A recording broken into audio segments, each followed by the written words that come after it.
Grand Matin Sud Radio, 7h-9h, Patrick Roger. Et l'invité ce matin, Laure Lavalette, députée Rassemblement National du Var et porte-parole du groupe RN à l'Assemblée Nationale. Bonjour Laure Lavalette. Bonjour Patrick Roger. Crise sociale, scène de violence après la réforme des retraites. Que faut-il attendre de l'interview d'Emmanuel Macron à la mi-journée? Quelles leçons pour le Rassemblement National aussi des débats à l'Assemblée? C'est ce que nous allons voir avec vous. Alors commençons donc par l'intervention du président de la République qui va répondre aux questions des journalistes de TF1 et France 2 à 13h. Qu'est-ce que vous en attendez, vous? Déjà, je déplore un peu l'horaire quand même. Parce que je me demande à qu'est-ce qu'il va parler à 13h. On sait bien, il va parler à son électorat, aux gens qui ne travaillent plus. Il va essayer de rassurer tout le monde après avoir mis de l'huile sur le feu et avoir mis la France à feu et à sang. Je pense que s'il avait voulu parler à l'intégralité de la nation, il aurait évidemment parlé aux 20h. Donc déjà, il y a déjà anguille, j'allais dire, sur l'horaire. Ouais. Et puis qu'est-ce Parce qu'à 13h, ce sont les gens qui ne travaillent plus. Et qui donc votent Emmanuel Macron, vous dites. Souvent, non, attendez. Quand vous êtes en entreprise, c'est plus difficile quand même d'aller regarder le 13h. Et puis c'est effectivement la France, je pense, un peu plus de la province. Enfin, à 13h, est-ce que vous êtes devant le 13h? Tiens, Patrick Roger, moi non plus, voyez-vous, Juliette non plus. Donc globalement, voilà, je pense que ça va. Il va essayer de rassurer un peu son électorat, bien sûr. Oui, c'est ça. Il a dit hier soir, il n'y a pas de légitimité. Hein. La foule n'a pas de légitimité face au peuple qui est élu. Oui, comment vous prenez cette Moi, phrase? je connais pas la foule. Moi, je connais le peuple français. Et le peuple français, il est dans la rue, il est vent debout contre cette réforme des retraites, avec laquelle, évidemment, personne n'est d'accord. Et je pense que dans une démocratie normale, mature, quand vous avez le peuple français dans la rue et pratiquement, enfin là, j'en suis sûre, même la majorité des députés qui ne voulaient pas de cette réforme, eh ben, on prend cette réforme, on la met à la poubelle et on passe à autre chose. Et lui, passe en force. Bah oui, il passe en force, mais il y a quand même eu une majorité, évidemment. C'est pour ça qu'il dit le peuple qui s'exprime à travers ses élus, quoi. Alors on peut revenir un peu en arrière, parce que si vous voulez quand même la brutalité du débat, même la façon dont nous avons été obligés de travailler. Je vous rappelle que ce véhicule législatif qui avait été choisi, un article du projet de loi de finances de la sécurité sociale, et pas une loi à elle seule, déjà était quand même très particulier. Ils ont activé après, vous savez bien, le 47.1 qui nous a contraints dans le temps, où nous n'avions que 10 jours de discussion chronométrée, et aussi dans la forme, puisque nous ne pouvions pas créer de charges. C'est d'ailleurs tout ça, vous savez, on a saisi le Conseil constitutionnel hier, et nous espérons d'ailleurs avoir des réponses, parce que nous pensons qu'il y a violation effectivement de plusieurs points de la Constitution. Vous espérez évidemment que ce texte soit retoqué, ou alors retoqué peut-être sur quelques... Mais carrément dans son ensemble. Bien sûr, je vous l'ai dit, le véhicule législatif, ce 47.1, après le 44.3 au Sénat, vous savez, où il y avait un vote unique, sur le fait, l'utilisation du 49.3 aussi, qui en plus d'être politiquement contestable, a priori n'a pas été utilisé comme il fallait par Elisabeth Borne, et aussi ce droit d'amender qui aurait été manifestement excessif de la NUPES, vu que nous étions contraints dans le temps. C'est pas moi qui le dis, c'est l'ancien secrétaire général du Conseil constitutionnel. Mais qu'est-ce que vous souhaiteriez entendre de la bouche du président de la République tout à l'heure? J'aimerais entendre toutes mes confuses. Ça fait 6 ans que je maltraite le peuple français, ça fait 6 ans que j'essaye de gouverner contre lui et que j'impose.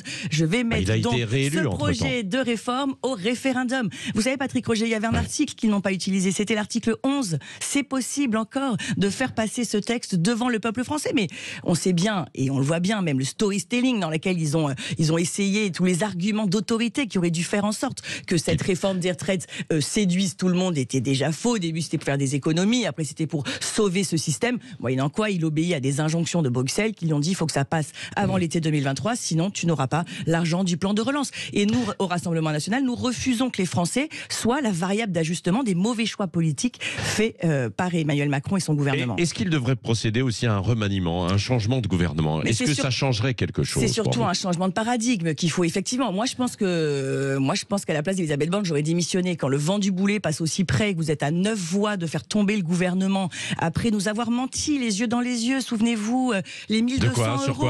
Les 1200 euros qui devaient évidemment concerner 2 millions de personnes. Finalement, on s'est aperçu qu'il fallait avoir une carrière complète au SMIC et que ça ne concernerait qu'entre 10 000 et 20 000 personnes. Quand vous avez Olivier Dussopt, le ministre qui porte le texte, qui vous dit « je n'ai pas de compte à rendre à la représentation nationale ».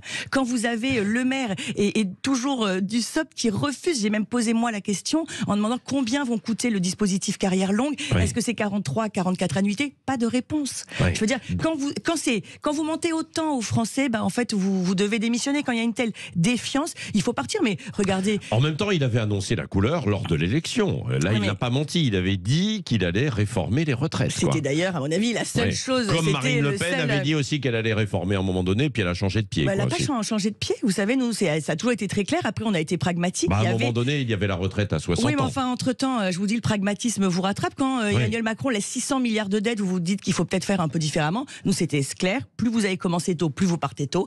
Avant 20 ans, entre 17 et 20 ans, vous partez à 60 ans et 40 annuités. À partir de 20 ans, c'est progressif, 42 ans, 42 annuités, 62 ans. Donc vous voyez. Mais le système ne tiendrait pas. Mais bien sûr qu'il tiendrait. Il y a un déficit de 10 milliards, mais vous savez, on le finance.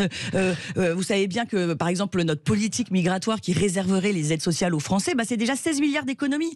La taxation des dividendes, c'est 10 milliards d'économies par an. La fraude sociale et fiscale, la Cour des comptes vient de dire que c'est 80 milliards par an. Allons chercher l'argent ailleurs. Et évidemment, c'est un choix de société, Patrick Roger aussi. Laure Lavalette, les tensions ne retombent pas dans le pays. Il y a une nouvelle journée de mobilisation qui est prévue demain. Vous encouragez les manifs ou vous les contestez?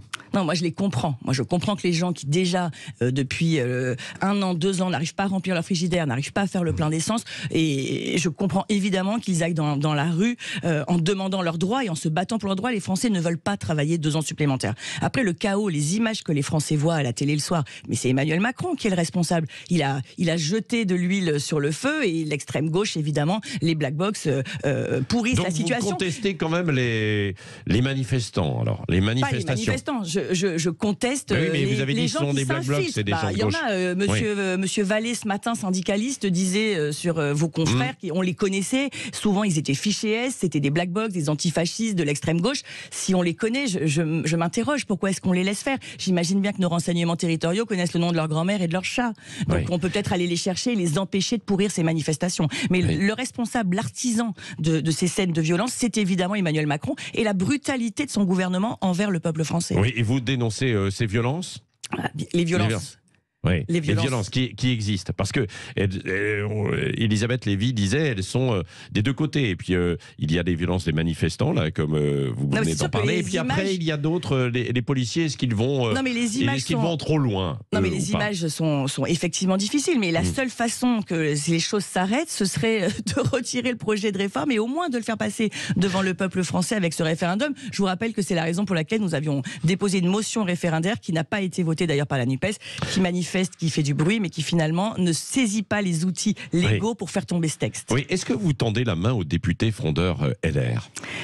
Déjà, on salue leur courage. Moi, je peux vous dire que c'était pas simple. Il y avait quand même une sacrée pression quand vous aviez Ciotti et Marlex en bas de l'hémicycle qui comptaient qui allait voter la motion. Je peux vous dire que ceux qui y sont allés étaient quand même courageux. Mais ils me l'ont dit. Moi, c'est mes voisins dans l'hémicycle. Ils m'ont dit, on ne peut pas, ce sont nos convictions, on ne peut pas voter cette réforme de retraite qui est inutile, injuste, bâclée, qui va faire travailler les Français plus longtemps, mais au détriment même de leur pension, parce qu'il va y avoir une baisse des pensions. Il y aura plus de décotes et plus jamais de surcotes. Donc moi, je leur dis, ils sont 19. Ils peuvent créer un groupe aussi, c'est 15 donc, le groupe. Ce qui veut dire que vous leur parlez, donc il y a des discussions entre le RN et non, mais tout le monde se parle, à part la NUPES, je veux dire, on est civilisés quand même, Patrick Roger, on a le droit de se parler, c'est pas parce qu'on n'est pas d'accord. Moi j'ai des adversaires politiques, je n'ai pas d'ennemis politiques, mais bien sûr qu'on se parle. Encore une fois, ils sont 19, ça c'est une grande leçon. Je pense que la leçon de cette journée de motion, elle est triple. La première, c'est qu'effectivement, le gouvernement n'avait pas la majorité pour passer ce texte, et si nous étions allés au vote, ce texte aurait tombé. La deuxième grande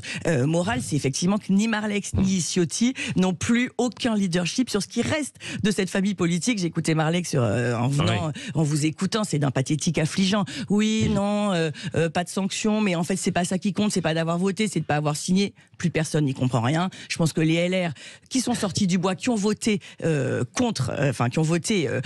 cette motion, s'opposent à ce projet de retraite. Les autres sont tombés dans la majorité de facto. Oui, Laure Lavalette, Édouard Philippe dit dans le Figaro ce matin que Emmanuel Macron devrait composer une majorité en fait beaucoup plus large, peut-être un gouvernement assez large. Est-ce que le Rassemblement national pourrait travailler avec Emmanuel Macron dans un gouvernement plus large, même si pour l'instant lui ne l'évoque pas? Écoutez, moi je pense que ce qu'il faudrait déjà, c'est qu'il dissolve, qu'on retourne aux urnes et qu'on ait une photo à l'instant là de voir comment ça se passe. Et peut-être que nous reviendrions. Vous réclamez une dissolution de l'Assemblée nationale? Je réclame. Enfin, je veux dire, en tout cas, elle ne me fait pas peur. peur. Et je trouve que là, on est dans une telle crise politique qu'effectivement, pourquoi pas, ça redonnerait une cartographie là, aujourd'hui, de voir quels sont les équilibres politiques. Et je pense qu'effectivement, nous reviendrons sûrement plus nombreux. Et pourquoi pas avec une majorité pour Marine Le Pen. Vous pouvez perdre aussi votre siège. Ah bah aussi, mais enfin, vous savez, ce qui compte, c'est l'intérêt des Français. C'est pas notre mandat. Moi, je suis pas là pour moi. Je suis là pour améliorer le quotidien des Français. Donc ça, c'est le leitmotiv dissolution. C'est pas un leitmotiv, mais c'est quand même une des solutions quand vous êtes dans une crise comme ça majeure. Mais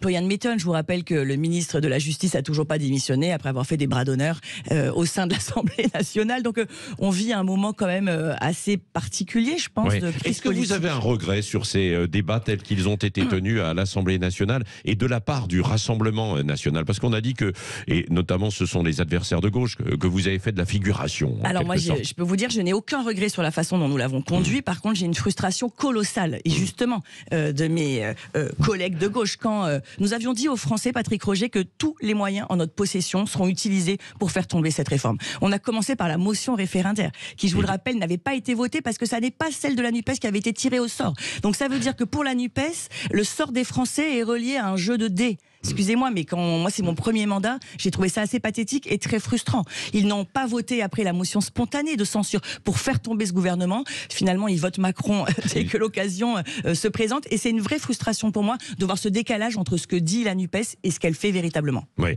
Laure Lavalette, il y a des stages qui sont organisés en ce moment pour les cadres du RN. C'est quoi ça précisément? Mais non, c'est pas ça. C'était le lancement hier de l'école des cadres de Jordan Bardella. Non, mais c'est pas ça. C'est parce que il vous a pas échappé que nous nous préparons à l'alternance, parce qu'après eux, ce sera nous. Et d'ailleurs, si la saisine au Conseil constitutionnel n'est pas concluante, le seul espoir de voir cette réforme tomber, c'est la victoire de Marine Le Pen qui détricotera cette réforme. Pas du tout.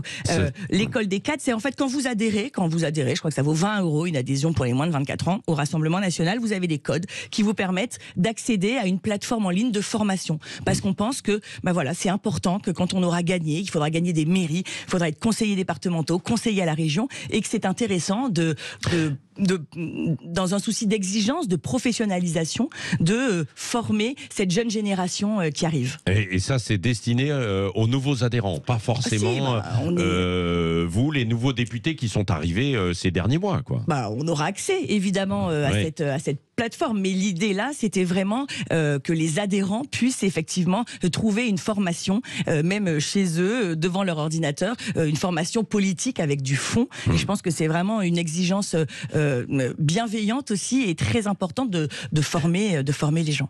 Merci Laure Lavalette, porte-parole du groupe RN à l'Assemblée nationale, qui était notre invitée ce matin sur Sud Radio.